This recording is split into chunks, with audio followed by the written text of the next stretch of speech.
तो इसी तरह से मेरा आशीर्वाद है इन बच्चों को, इन नौजवानों को कि इसी पर्व और अपने त्योहार को अच्छी तरह से मनाते रहे और एक दूसरे से भाईचारा।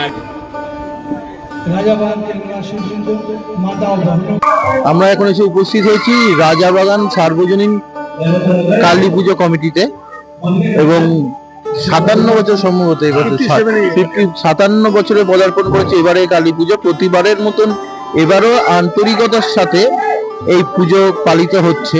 প্রতিবারই তো তোমাদের এখানে আমরা এসে দেখেছি যে একটা মানে মেলবন্ধন, সবাই মিলে থাকে, বিভিন্ন অনুষ্ঠানও হয়।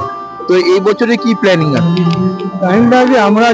আমরা পুরো মিলেমিশে দুর্গা ভাবনা যত আছে উপরে উঠে না, কোনো জাতিপাতি না, কোনো না, আমরা মিলেমিশে পুজো করি। নির্বিঘ্নভাবে পুজোটা আমাদের হয়ে যাচ্ছে। আজকে আমরা 57 ইয়ার্সে আমরা পদার্পণ করলাম, কোনো টেনশন নেই, মিলেমিশে কোনো টেনশন নেই, আরাম থেকে পুজো হচ্ছে, সুস্থভাবে ভোগ হবে। আজকে জাগরণ আছে, এরকম প্রোগ্রাম চলবে। বিসর্জনে আমরা সব হিন্দু মুসলিম শিখ ইসাই সব মিলেমিশে বিসর্জনটাও করি, কোনো প্রবলেম।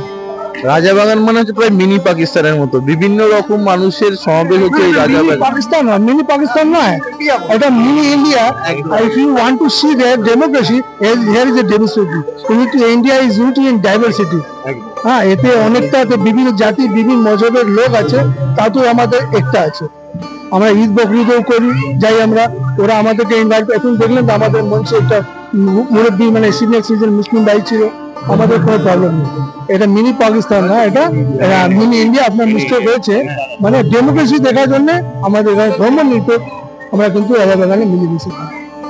একদমই তাই, যে এখানে আমরা দেখি প্রতিদিন, এছাড়াও তো বিভিন্ন মন্ত্রীরা আসেন, ওরা এখনো সময় হয়নি আসার জন্য, হয়তো চলে আসবে। আজকেই প্রথম উদ্বোধন হচ্ছে, কারা কারা আমন্ত্রিত হচ্ছে?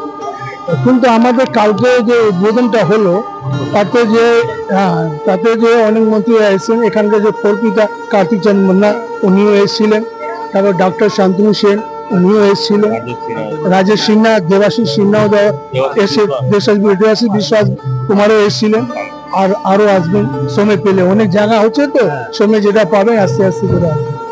কালী পুজোতে পুরো এলাকায় একসাথে থাকে আর কি, এবং এই পুজোর ষষ্ঠ ছিল তোমার বাবা, তার হাত দিয়ে এই পুজোটা আজকে এসছে। আগামী দিনে কি এই পুজো কি থিমের পুজো মানুষ দেখতে পারবে? হ্যাঁ, নিশ্চয়ই দেখতে পারবে, না দেখার কি আছে। সব তো যেরকম হচ্ছে, যেরকম মানে পুজোটা আগে বছর যাচ্ছে সেইভাবে আগে। এই পুজোটা হয়ে গেলে আমরা যত ইয়াং ব্লাড আছি, তারপরে যে একটু সিনিয়র আছেন, বসে এটা আলোচনা করবো। এবার আমরা এই থিম পুজো করবো, এবার দুর্গা পুজোর মতন একটা কম্পিটিশন করবো, লোক আসবে যাবে রাস্তাঘাট। আমাদের তো স্পেসও আছে, আমরা একটা চিন্তা ভাবনা পুজোর পরে করবো যে নেক্সট ইয়ার আমরা একটা কম্পিটিশনে আসবো। একদমই তাই, কিন্তু এখানকার পরিবেশ আমরা দেখছি যে 5 বছর থেকে 70 বছর এই সবাই মিলে এই পুজোটাকে আনন্দ দেওয়া আর কি। মানে এই পুজো না থাকলে বোধ এই এত সুন্দর ইউনিটিটাও হয়তো গড়ে উঠতো না আর কি।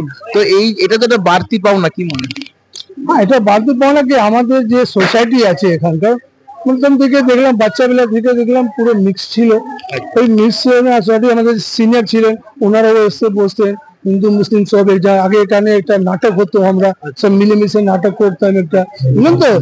সেই ভাবনাটা যে সিনিয়রটা ছিল আমাদের উপরে দিয়ে গেছে, আমরা এই করছি, এইটাই ভাবনা নিয়ে চলছি। আর এইটা ভাবনা আমাদের জুনিয়র যে ছেলে, আপকামিং যে জেনারেশন আছে, তাকে আমরা কি করবো, ট্রান্সফার করবো।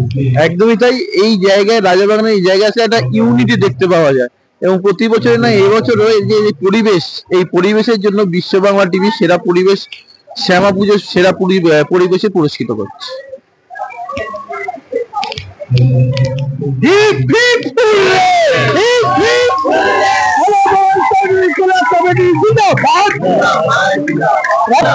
আগামী বছর আবার হবে, আগামী বছর আমরা আরো হর্ষ উল্লাস থেকে মানাবো, থিম করবো, ভালো ভালো প্রাইজ পাবো।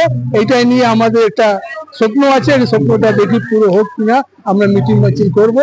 আপনাদেরকেও টিভি চ্যানেলকে ধন্যবাদ, আপনারা এসে আমাদের ইন্টারভিউ নিলেন। Thank you.